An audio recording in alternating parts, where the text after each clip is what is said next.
നമസ്കാരം. ഞാൻ ജ്യോതിഷരത്നം വേണു മഹാദേവ്. നമ്മൾ ഇന്ന് പുതുവർഷ ഫലം, അതായത് ചിങ്ങമാസ പുതുവർഷ ഫലമാണ് പറയുന്നത്. സാധാരണ രീതിയിൽ എല്ലാവരും പുതുവർഷ ഫലം പറയുമ്പോൾ വലിയ വലിയ പിന്നെ എന്താണ് ജനങ്ങളെ തൃപ്തിപ്പെടുത്തുന്ന രീതിയിൽ കോടീശ്വര യോഗം, അതുപോലെ തന്നെ വലിയ മഹാഭാഗ്യങ്ങൾ, ലോട്ടറി അടിക്കും എന്നെല്ലാം പറയും. പക്ഷെ നമുക്കങ്ങനെയൊന്നും പറയാൻ പറ്റത്തില്ല. കാരണം എന്ന് വെച്ച് കഴിഞ്ഞാൽ നമുക്ക് ജെന്യുവിനായിട്ട് പറയുകയാണെങ്കിൽ ഈ വർഷം പൊതുവിൽ എല്ലാവർക്കും ഒരു ഗുണദോഷ സമ്മിശ്രം എന്നേ പറയാൻ പറ്റുള്ളൂ. ഗുണദോഷ സമ്മിശ്രം എന്ന് പറയുമ്പോൾ നമ്മൾ ചില കാര്യങ്ങളിൽ നമുക്ക് കുറച്ച് കുറവുകൾ അനുഭവപ്പെടും, ചില കാര്യങ്ങൾ നമുക്ക് വളരെ നന്നായിട്ട് ഗുണകരമായിട്ടും അനുഭവപ്പെടും. രണ്ട് വരുമ്പോഴും ദൈവാധീനം വർദ്ധിപ്പിക്കുക എന്നുള്ളതാണ് അതിൻ്റെ ഒരു മാർഗം. 1199 കർക്കിടക മാസം 32-ാം തീയതി, അതായത് 2024 ഓഗസ്റ്റ് 16-ന് പൂരാടം നക്ഷത്രം 2-ാം പാദത്തിൽ രാത്രി 7:45 മണിക്കാണ് ആദിത്യൻ സംക്രമിക്കുന്നത്, ചിങ്ങത്തിലേക്ക് സംക്രമിക്കുന്നത്. ആദിത്യൻ്റെ ചിങ്ങമാസത്തിലേക്കുള്ള സംക്രമമാണ് നമ്മൾ പൊതു മാസത്തിൻ്റെ തുടക്കം വരുന്നത് എപ്പോഴും. അപ്പോൾ ആ സമയത്ത് സംക്രമിക്കുന്നു. പക്ഷേ നമ്മൾ ക്ഷേത്രങ്ങളിലും മറ്റുള്ള എല്ലാ പിന്നെ മലയാള മാസം ഒന്നായിട്ട് പരിഗണിക്കുന്നത് ശനിയാഴ്ച, അതായത് മലയാളം പറയുമ്പോൾ ചിങ്ങമാസം 1 വരുന്നത് ഓഗസ്റ്റ് 17 ശനിയാഴ്ച രാവിലെയുള്ള ഉദയം കണക്കാക്കിയാണ്. ഇനി നമ്മൾ ഫലഭാഗത്തിലേക്ക് കടക്കുമ്പോൾ നമ്മൾ ഈ വർഷം ശ്രദ്ധിക്കേണ്ട ഒരു പൊതുവായിട്ടുള്ളൊരു കാര്യം, നിലവിലിപ്പോൾ നമുക്കെല്ലാവർക്കും അറിയാം, സാധാരണ വീഡിയോകൾ വാച്ച് ചെയ്യുന്നവരായതുകൊണ്ട് നമുക്ക് വളരെ ഈസി ആയിട്ട് നമുക്ക് മനസ്സിലാവുന്നൊരു കാര്യമാണ്, പലർക്കും ഒന്നുകിൽ ശനിദോഷം കാണും, അല്ലെങ്കിൽ വ്യാഴപ്പിഴവ് കാണും. അതുകൊണ്ടാണ് ഞാൻ ആദ്യമേ പറഞ്ഞത് ഗുണദോഷ സമ്മിശ്രമായിരിക്കും. ശനിദോഷം എന്ന് പറയുമ്പോൾ ഇപ്പോൾ നിലവിൽ ഇടവം, ചിങ്ങം, വൃശ്ചികം രാശിക്കാരെ സംബന്ധിച്ച് കണ്ടകശനി നടക്കുന്ന സമയമാണ്. അതുപോലെ തന്നെ കർക്കിടക കൂറുകാരെ സംബന്ധിച്ച് ഇടവം, ചിങ്ങം, വൃശ്ചികക്കാർക്ക് കണ്ടകശനിയാണെങ്കിൽ കർക്കിടക കൂറുകാർക്ക് അഷ്ടമശനിയാണ്. അതുപോലെ തന്നെ മകരം, കുംഭം, മീനം രാശിക്കാർക്ക് 7.5 ശനിയാണ്. ഇതിൽ തന്നെ ജന്മശനിയുണ്ട്, കണ്ടകശനിയും കൂടെ ചേർന്ന് വരുന്നുണ്ട്. പക്ഷേ ഈ ശനിദോഷമുള്ള ഇടവം, ചിങ്ങം, വൃശ്ചികം, കർക്കിടകം, മകരം, കുംഭം, മീനം കൂറുകാരെ സംബന്ധിച്ച് നമുക്കിപ്പോൾ ജീവിതത്തിൽ എന്ത് കാര്യങ്ങളുള്ള അതും തടസ്സങ്ങൾ നീങ്ങാൻ വേണ്ടി ശനീശ്വര പൂജ, ശനി ഭഗവാനെ തൃപ്തിപ്പെടുത്തുക, ഹനുമാൻ സ്വാമിയെ തൃപ്തിപ്പെടുത്തുക, അതുപോലെ തന്നെ ശാസ്താവ്, അയ്യപ്പൻ, ഇങ്ങനെയുള്ള പ്രീതികൾ വരുത്തി നമ്മൾ മുമ്പോട്ട് പോകുമ്പോൾ വലിയ ദോഷങ്ങളില്ലാതെ പോകും. ഫലഭാഗത്തിലേക്ക് കടക്കുന്നതിന് മുമ്പ് ജനറലായിട്ട് നമ്മൾ മനസ്സിലാക്കാൻ പറയുകയാണ്.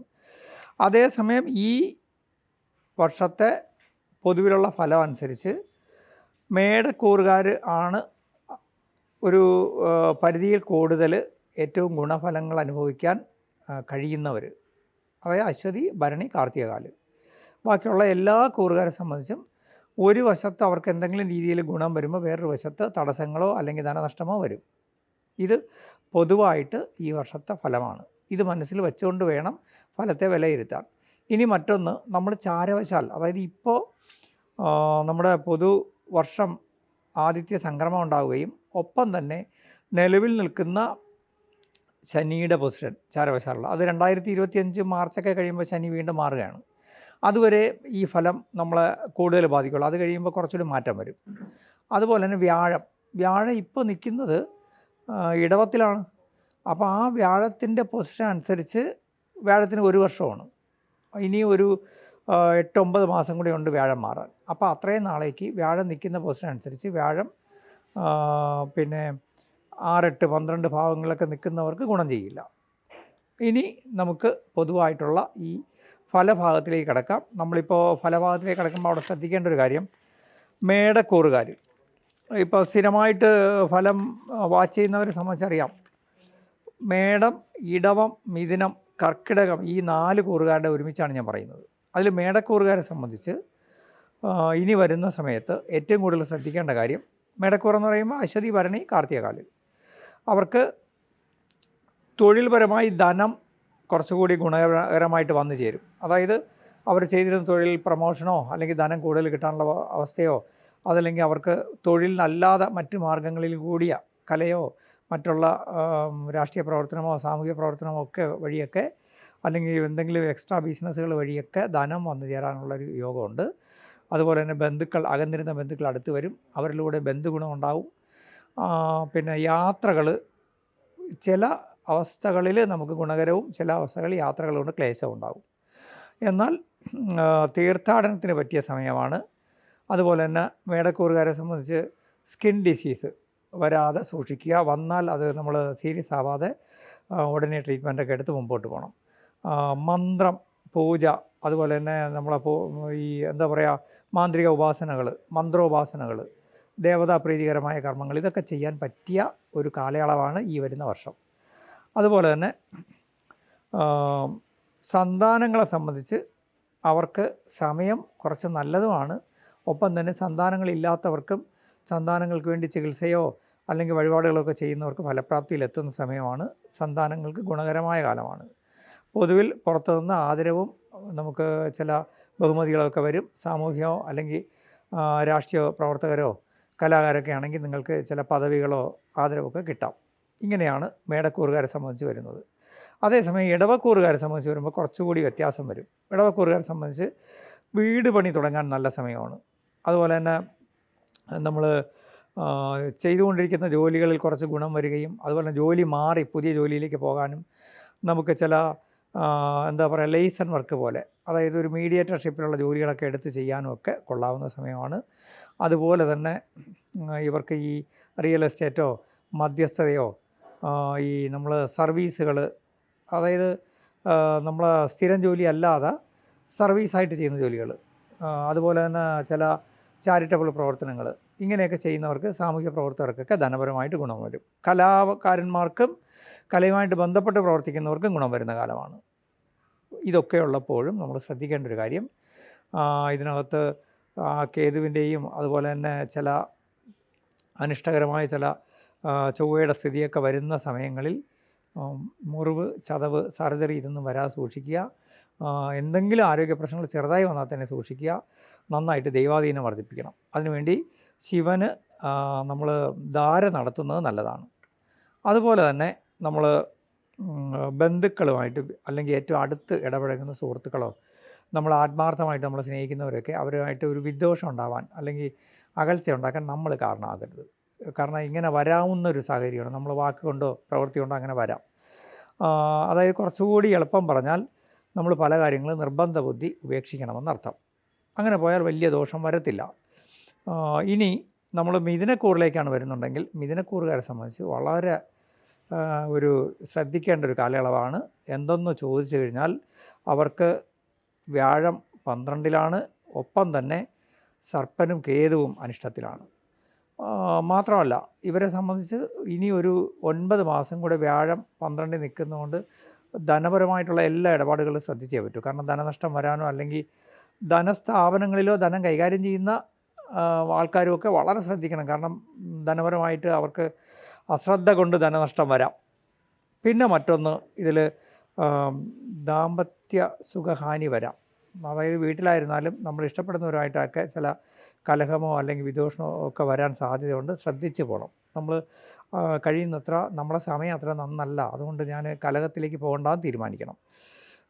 അതുപോലെ തന്നെ മിഥുനക്കൂറുകാരെ സംബന്ധിച്ചും നമ്മൾ ജോലിയിൽ ഗുണം വരും, പക്ഷേ കഠിന പ്രയത്നം ചെയ്യേണ്ടി വരും. ഇപ്പം നിലവിൽ നമുക്ക് സ്മൂത്തായിട്ട് ജോലി ചെയ്യുന്ന പലർക്കും കുറച്ചുകൂടി ഹാർഡ് വർക്ക് ചെയ്തേ മാത്രമേ നമ്മുടെ മേലധികാരികൾ അല്ലെങ്കിൽ നമ്മുടെ ഉന്നത ഉദ്യോഗസ്ഥരെ തൃപ്തിപ്പെടുത്തി പോകാൻ പറ്റുള്ളൂ. വരവിനനുസരിച്ച് ചിലവ് നമ്മൾ ശ്രദ്ധിക്കേണ്ട ഒരു കാലമാണ്. ഇല്ലെങ്കിൽ ധനം ധാരാളം കയ്യിൽ നിന്ന് ചിലവഴിക്കുന്ന ഒരു കാലമാണ്. കയ്യിൽ കാശ് നിൽക്കാതെ വരും. ജോലിയിലോ അല്ലെങ്കിൽ നമ്മൾ സർക്കാർ തലത്തിലൊക്കെ ഇടപെടുമ്പോൾ അധികാരികളിൽ നിന്ന് താക്കീത് വരാൻ സൂക്ഷിക്കണം.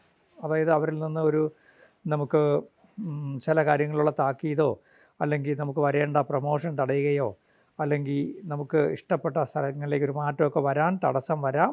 വളരെ ശ്രദ്ധിച്ച് നയപരമായിട്ട് നമ്മളെ സഹായിക്കേണ്ടവരെ നമ്മൾ കൈകാര്യം ചെയ്യാവൂ. യാത്രകൾ ശ്രദ്ധിച്ച് വേണം ചെയ്യാൻ. യാത്ര കൊണ്ട് ക്ലേശമോ അല്ലെങ്കിൽ യാത്രയിൽ നമുക്ക് നഷ്ടങ്ങൾ, അതായത് എന്തെങ്കിലും ധനമോ കളഞ്ഞു പോവുക അല്ലെങ്കിൽ പോക്കറ്റ് അടിച്ച് പോകാനൊക്കെ സാധ്യതയുള്ള സമയമാണ്. ഇതൊക്കെ പറയുമ്പോൾ അപ്രതീക്ഷിത ഭാഗ്യം നിങ്ങളെ തേടിയെത്തും. അപ്രതീക്ഷിത ഭാഗ്യം എന്ന് പറഞ്ഞപ്പോൾ ഞാൻ ഈ വീഡിയോ തുടങ്ങുമ്പോൾ തന്നെ പറഞ്ഞു, ലോട്ടറി അടിക്കും കോടീശ്വരരാകുമെന്ന് ഞാൻ പറയില്ല.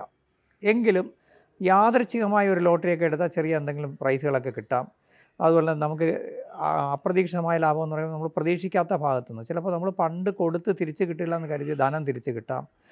അതുപോലെ തന്നെ ചില നമ്മളെന്ത് പറയും, വളരെ നേരത്തെ നമ്മൾ ചേർന്ന് പിന്നെ അങ്ങ് മുടക്കിയിട്ടിരുന്ന ചിട്ടിയോ ഒക്കെ വീണ്ടും എടുത്ത് നടത്തി അത് ചിട്ടി വീഴാനൊക്കെ ഉള്ള ഭാഗ്യം വരാം. അങ്ങനെ ചെറിയ ചെറിയ അപ്രതീക്ഷിത ഭാഗ്യങ്ങൾ, ചില നമ്മളൊട്ടും പ്രതീക്ഷിക്കാത്ത സുഹൃത്തുക്കളോ അല്ലെങ്കിൽ വളരെ നാൾ നമ്മളിൽ നിന്ന് അകന്നിരുന്ന ഒരാൾ നമുക്ക് ഒരു സമ്മാനമോ കുറച്ച് ധനപരമായ സഹായമോ ചെയ്യാൻ തയ്യാറാവും. പുതിയ ചിലരിൽ നിന്നോ പുതിയ കൂട്ടുകെട്ടിൽ നിന്നോ ചില ധനസഹായം കിട്ടാം. ഇങ്ങനെയൊക്കെ നമുക്ക് ഒരു എന്താ പറയുക, ഒരു പുഷിങ്, നമുക്കൊരു ഹെൽപ്ഫുള്ളായ ചില ബന്ധങ്ങൾ ഉണ്ടായിക്കിട്ടും ഈ സമയത്ത്. മറ്റൊന്ന്, നമുക്ക് നമ്മളറിയാതെ തന്നെ പല കാര്യങ്ങളും നമുക്കൊരു പേടി വരാം, ഉൾഭയം എന്ന് പറയും. അതായത് നമ്മൾ ചെയ്യുന്ന കാര്യങ്ങൾ ശരിയാവുമോ, അല്ലെങ്കിൽ ആ ഭാഗത്ത് നമുക്ക് ഭീഷണി വരുമോ, ശത്രുക്കളിൽ നിന്നുള്ള ഭയം നമ്മൾ ചിന്തിക്കുക, ഇങ്ങനെയൊക്കെ വരാം. അതുപോലെ നമ്മൾ പ്രതീക്ഷിക്കാതെ ചില പേരുദോഷമോ അപമാനമോ ഒക്കെ വരാൻ സാധ്യതയുണ്ട്. അപ്പം നമ്മളെല്ലാ ഇടപാടുകളിലും ഒരല്പം സൂക്ഷ്മതയും ജാഗ്രതയും പുലർത്തണം. അങ്ങനെ പോകുമ്പോൾ ഇതൊന്നും ദോഷം ചെയ്യത്തില്ല. മറ്റൊന്ന്, ഉദര സംബന്ധമായിട്ട് വളരെ ശ്രദ്ധിക്കണം. കാരണം ഉദര രോഗങ്ങൾക്ക് സാധ്യതയുണ്ട്. നമ്മൾ കഴിക്കുന്ന ആഹാരത്തിൽ നിന്നോ അല്ലെങ്കിൽ പിന്നെ എന്താ പറയുക, സമയം തെറ്റി കഴിച്ചിട്ട് ഒക്കെ നമുക്ക് ഗ്യാസ്, അതുപോലെ തന്നെ നമ്മൾ ഉദര സംബന്ധമായിട്ടുള്ള കുടൽ സംബന്ധമായിട്ടുള്ള അസുഖങ്ങളൊക്കെ വരാൻ സാധ്യതയുണ്ട്. വളരെ ശ്രദ്ധ പുലർത്തണം. മറ്റൊന്ന്, അതായത് ഒറ്റ വാക്കിൽ പറയുകയാണെങ്കിൽ ഗ്യാസ്ട്രോ എൻട്രോളജിസ്റ്റിനെ കാണാനുള്ള വഴി ഉണ്ടാക്കരുതെന്നർത്ഥം. ചെറിയ കുഴപ്പം മുഴുവൻ നമ്മൾ ശ്രദ്ധിക്കുക. മറ്റൊന്ന്, ഈ കപടതകൾക്ക് സാക്ഷി പറയാൻ ചിലപ്പം നമ്മൾ സാധ്യത വരും. എന്ന് പറഞ്ഞു കഴിഞ്ഞാൽ നമ്മൾ വളരെ സത്യസന്ധവും ധാർമ്മികമായിട്ട് ജീവിക്കുന്ന ആളായിരിക്കാം, അല്ലെങ്കിൽ ഒരു ജോലിയിലിരിക്കുന്ന ആളായിരിക്കാം. മറ്റുള്ളവർ കാണിക്കുന്ന അഴിമതി അല്ലെങ്കിൽ കപടതകൾ നമ്മൾ കണ്ടേക്കാം. പക്ഷേ നമ്മളവിടെ പ്രതികരിക്കാതെ സാക്ഷിയായി മൂകസാക്ഷിയായി ഇരിക്കേണ്ട സാഹചര്യങ്ങൾ വരാം. അതിന് ഈശ്വരനോട് പ്രാർത്ഥിക്കുക, അത്രേ ചെയ്യാൻ പറ്റൂ. കാരണം കലികാലമാണ്. നമ്മൾ ആവശ്യമില്ലാത്ത ഒന്നിലിടപെട്ട് പ്രശ്നം ഉണ്ടാക്കാൻ പാടില്ല. നമ്മളെ ജീവിതം നമ്മൾ തന്നെ സംരക്ഷിച്ചേ പറ്റുള്ളൂ. നിന്ദാവചനങ്ങൾ മറ്റുള്ളവരിൽ നിന്ന്, മുതിർന്നവരിൽ നിന്നോ നമ്മുടെ പിന്നെ മേലധികാരികളിൽ നിന്നോ സർക്കാരിൽ നിന്നൊക്കെ ചില അവസ്ഥകളിൽ നിന്ദാവചനങ്ങൾ അല്ലെങ്കിൽ നമ്മളെ ഒരു താഴ്ത്തിക്കെട്ടി സംസാരിച്ചെന്ന് വരും. അവിടെയൊക്കെ നമ്മുടെ സമയം നന്നല്ല എന്ന് ചിന്തിച്ച് ക്ഷമയോടെ മുമ്പോട്ട് പോവുക, അത്രേ ചെയ്യാൻ പറ്റുള്ളൂ. ഇവിടെ ഒന്ന് മാത്രം ചെയ്യുക, വ്യാഴപ്രീതിക്കായിട്ട് വിഷ്ണുവിൻ്റെ അവതാരമൂർത്തി ക്ഷേത്രങ്ങളിൽ നമ്മളാൽ കഴിയുന്ന വഴിപാടുകൾ ചെയ്യുക. മറ്റൊന്ന്, സർപ്പക്ഷേത്രത്തിൽ മാസത്തിൽ ഒരിക്കലെങ്കിലും ചെന്ന് തൊഴുകയെങ്കിലും ചെയ്യുക, അവിടെ നൂറും പാലും കൊടുക്കുക. പിന്നെ കേതു ദോഷശാന്തിക്കായിട്ട് ദേവീ ക്ഷേത്രങ്ങളിൽ കുങ്കുമാർച്ചന ചെയ്യുന്നത് നല്ലതാണ്. മറ്റൊന്ന്, നവാക്ഷരി മന്ത്രം, അതായത് ദേവീ മഹാത്മ്യത്തിൻ്റെ മൂലമന്ത്രമാണ്, അത് ജപിക്കുന്നത് നല്ലതാണ്. ഇനി കുറച്ചുകൂടി പറഞ്ഞാൽ, നക്ഷത്രം തോറും ഗണപതി ഹോമം ഏതെങ്കിലും ക്ഷേത്രത്തിൽ ഒരു 8-9 മാസേ കൊടുക്കുന്നത് നല്ലതാണ്. അപ്പോൾ മിഥുനക്കൂറുകാരെ സംബന്ധിച്ചും ഏകദേശം ഇങ്ങനെയാണ് കാര്യങ്ങൾ. ഇനി നമ്മൾ കർക്കിടകക്കൂറിലേക്ക് പോവുകയാണ്. അപ്പോൾ ഞാൻ ഈ നക്ഷത്രങ്ങൾ പറയാത്തത്, ഇപ്പോൾ ഏകദേശം ഇതെല്ലാം കേൾക്കുന്നവർക്ക് അവരവരുടെ നക്ഷത്രം അറിയാം, കൂറിനാന്ന് പറഞ്ഞാൽ അറിയാം. എങ്കിലും ഞാൻ പറയുന്നു, കർക്കിടകക്കൂറെന്ന് പറയുമ്പോൾ നമ്മൾ പുണർദം, പൂയം, ആയില്യമാണ് വരുന്നത്. അതിൽ കർക്കിടകക്കൂറുകാരെ സംബന്ധിച്ച് സമയം ഗുണദോഷ സമ്മിശ്രം തന്നെയാണ്, വലിയ ദോഷമില്ല. എന്നാലും അവർക്ക് ശനി അഷ്ടമത്തിൽ നിൽക്കുന്നതുകൊണ്ട് ശാരീരിക ക്ലേശങ്ങൾ, രോഗദുരിതങ്ങൾ വരാതെ സൂക്ഷിക്കുക. ആരോഗ്യ പ്രശ്നത്തിൽ നല്ല ശ്രദ്ധ പുലർത്തുക. കള്ളന്മാരിൽ നിന്നുള്ള ശല്യം എന്ന് പറഞ്ഞു കഴിഞ്ഞാൽ, നമ്മൾ ചില കാര്യങ്ങൾ വച്ച് മറന്നു പോവുക, അല്ലെങ്കിൽ ചില നമ്മളിപ്പോൾ എടുക്കുകയും വയ്ക്കുകയൊക്കെ ചെയ്യുന്ന ഗോൾഡ്, അങ്ങനെയുള്ള കാര്യങ്ങളിൽ വളരെ ശ്രദ്ധ പുലർത്തുക.